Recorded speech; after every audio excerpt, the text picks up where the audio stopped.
मी व्ही.एस. प्रकरण 15. अस्तांचल 2.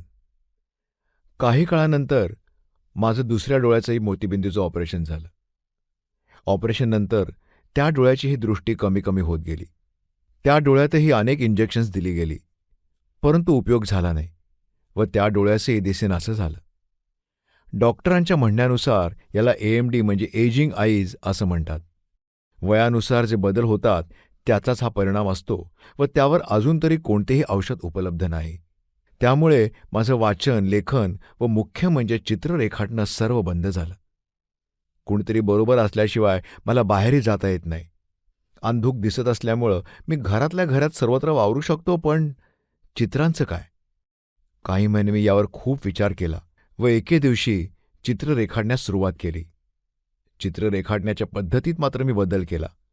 बारीक बारीक गोष्टी न दाखवता ढोबळमानानं चित्र रेखाटण्यास प्राधान्य दिलं. पाहणाऱ्यास विषयाचं आकलन झालं की बस. ही पेंटिंग्स करत असताना मला दुसऱ्याची मदत घ्यावी लागते. मला हव्या त्या रंगांच्या ट्यूब्स मी अंदाजानं काढतो, पण त्याच रंगाची ती ट्यूब आहे का हे समजण्यासाठी दुसऱ्याची मदत घ्यावी लागते. तसंच ब्रश परत टेकवताना तो तिथेच टेकवला आहे की नाही याची खात्री नसते.